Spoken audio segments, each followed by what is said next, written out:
ಬನ್ನಿ ಸ್ವಾಮಿ, ಮನೆ ಸ್ವಚ್ಛಗೊಳಿಸ್ತಾ ಇದೆ. ರೀ, ನೀವು ರೈತರ ಮೀಟಿಂಗ್ ಇದೆ ಅಂತ ಹೋಗಿದ್ರಲ್ಲ, ಆ ಮೀಟಿಂಗ್ ಮುಗಿಸ್ಕೊಂಡು ಈಗ ಬಂದ್ರೇನ್ರಿ? ಹೌದು ಸೀತಾ, DC ಆಫೀಸಿಗೆ ಹೋಗಿದ್ದೆ. ಅಲ್ಲಿ ಕೃಷಿ ಮಂತ್ರಿಗಳು ಆಗಮಿಸಿದ್ದರು. ನಮ್ಮಂತ ರೈತ ಮುಖಂಡರನ್ನು ಕರೆಯಿಸಿ ನೆರೆ ಸಂತ್ರಸ್ತರಿಗೆ ಪರಿಹಾರ ಬೇಗನೆ ಹಾಕಂತ DC ಗೆ ಸೂಚಿಸಿದರು. ಅಂದ್ರೇನು ಸ್ವಾಮಿ, ಮನೆ ಬೆಳೆ ನಾಶ ಆದವರಿಗೆ ಪರಿಹಾರ ಏನಾದರೂ ಕೊಡ್ತಾ ಇದೇನ್ರಿ?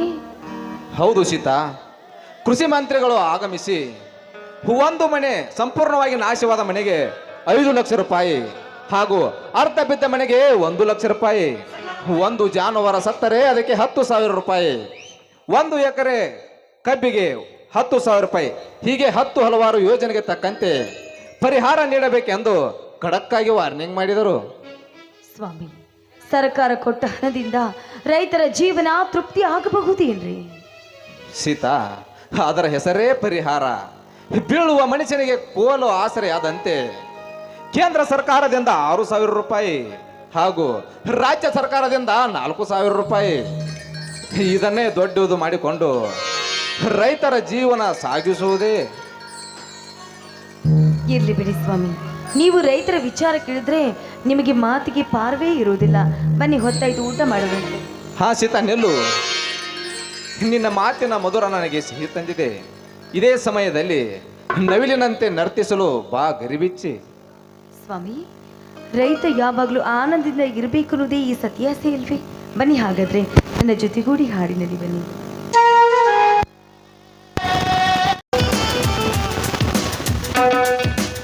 ಅಣ್ಣ, ಏನಿದು ನಿಮ್ಮ ಸಂತಸ? ಬಾರಪ್ಪ ಮೈದನ, ನಿಮ್ಮಣ್ಣನಿಗೂ ಇಷ್ಟು ವಯಸ್ಸಾದ್ರೂ ಕೂಡ ಇನ್ನು ಹಾಡಿಕೊಳ್ಳುವ ಚಿಂತೆನೇ ಇದೆ.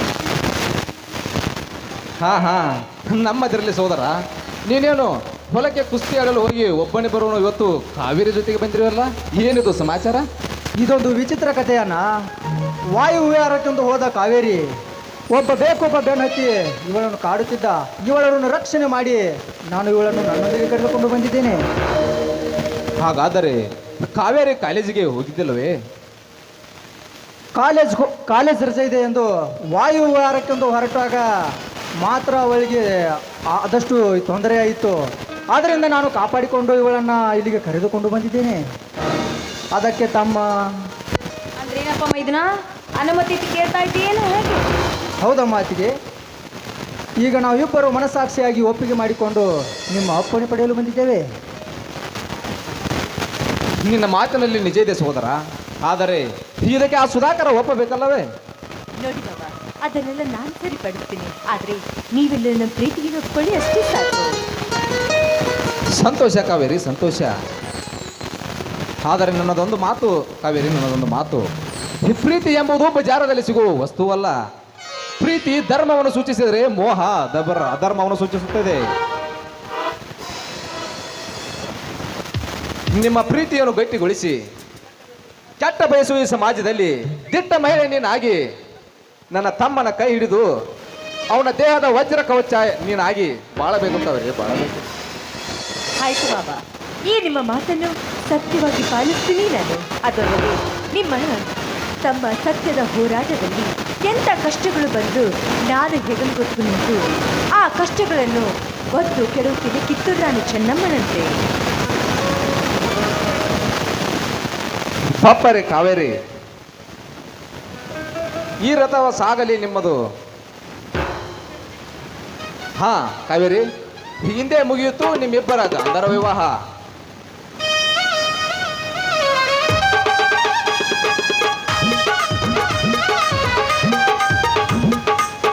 ಕಾವೇರಿ, ನೀನು ಅನೇಕ ಸತ್ವ ಪರೀಕ್ಷೆಗಳಲ್ಲಿ ಪಾಸ್ ಆಗೇ ಆಗುತ್ತೆ ಎಂಬ ನಂಬಿಕೆ ನನ್ನಲ್ಲಿದೆ.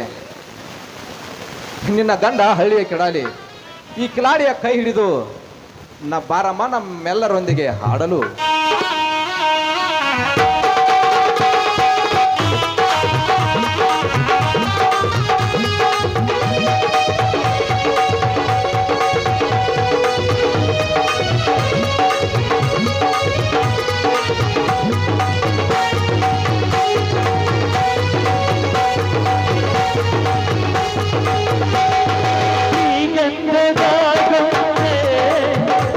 ನೆಲ್ಲನೆ ಬರುತ್ತಾಳ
ಹಾ ಸೀತಾ, ನಾವು ನಮ್ಮ ಮನೆಗೆ ಹೋಗೋಣ ಬಾ. ನನ್ನ ತಮ್ಮ ಬಜರಂಗಿ ಕಾವೇರಿ ಜೊತೆ ಒಂದು ಸ್ವಲ್ಪ ಟೈಮ್ ಸ್ಪೆಂಡ್ ಮಾಡಿ ಬರೋಣ. ರೀ ನಡ್ರಿ ಒಳಗಡೆ.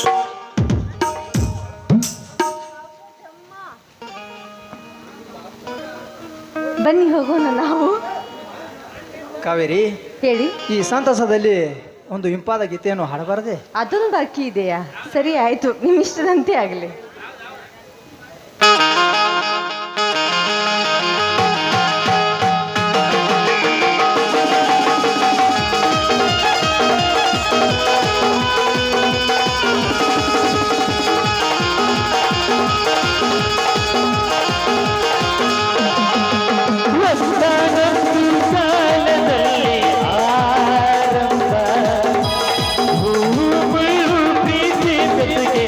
ಆರಂಭ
ಈಗಲಾದ್ರೂ ಹೋಗೋಣ, ಮತ್ತೇನಾದ್ರೂ ಇನ್ನೂ ಇದೆಯಾ? ನಾನು ಬರ್ತೀನಿ ಕಾವೇರಿ, ನೀನು ನಡಿ. ಆಯ್ತು.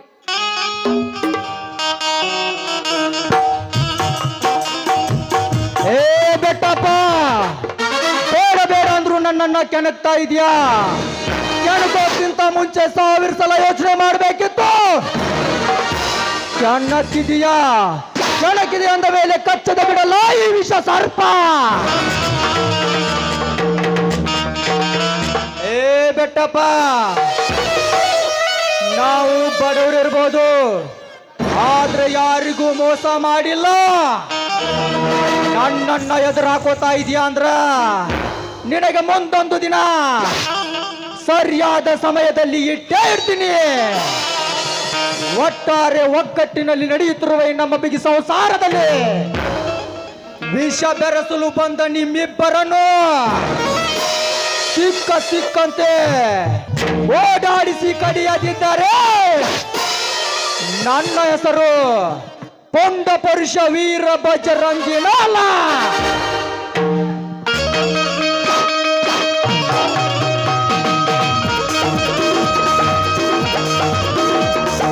ಗಡಗಡೆ ಗಡಗಡೆ ಹುಡುಗಿ ಸುಭದ್ರ, ಹುಡುಗುಡು ಗುಡುಗುಡು ಹುಡುಗಿ ಸುಭದ್ರ, ಭದ್ರ ವೀರ ಭದ್ರ.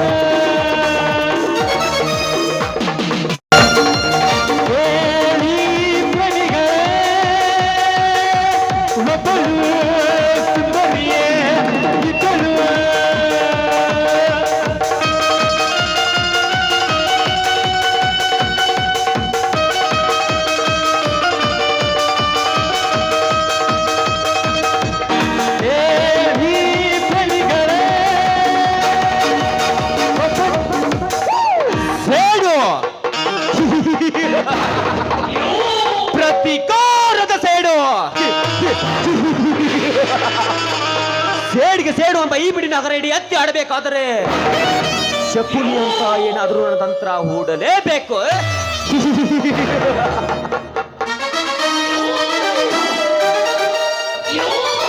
ಏ ಬದ್ರಂಗಿ, ಗುರು ಸಾಮ್ರಾಜ್ಯನ ಸ್ಥಾಪನೆ ಮಾಡಿದಂತ ಪ್ರತಿಜ್ಞೆಗೆ ಆಫೀಸ್ ಆಚರಿಸ ತಾಪ ಸಾಕ್ಷಿ ಖಂಡಿತ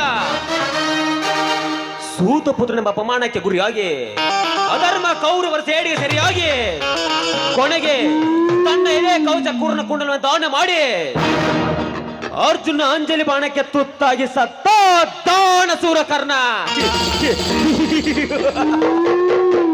ದ್ವಾಪರ ಯುಗದಲ್ಲಿ ಅಂತ ದಾನ ಧರ್ಮವಂತರು ಹೆಣವಾಗಿ ಬಿದ್ದಿರುವಾಗ ಇದು ಕಲಿಯುಗ.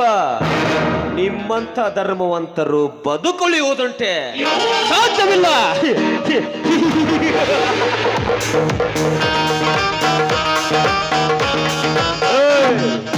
ಇಂದು ನೀನು ಆ ಕಾವೇರಿ ರಕ್ಷಣೆ ಮಾಡುತ್ತೇನೆ ಅಂತ ಹೇಳಿ ಅವ ಕೊನೆಗೆ ತಾಳಿ ಕಟ್ಟ ನಿನ್ನ ಪಾಲನ್ನು ಕತ್ತರಿಸಿ ಹಾಕಿ ಆ ಸುಧಾಕರ್ನಿಂದ ನೀನು ಬೀದಿ ಪಾಲಾಗಿ ಸಾಯುವೆ ನನ್ನ ಕೈಯಿಂದ.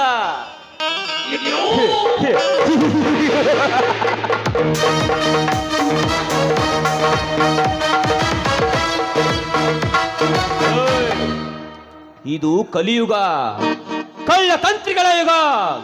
ನಿನ್ನಂತಹ ಕಂತ್ರಿಗೆ ನಾ ಮಾಂತ್ರಿಕನಾಗಿ ನನ್ನ ಚಟ್ಟದಲ್ಲಿ ನನ್ನ ಸಿಲುಕಿಸಿ ನನ್ನ ಕಾದ ಸೇಡು ತೀರಿಸಿಕೊಳ್ಳದೆ ನಾ ಬಿಡಲಾರೆ.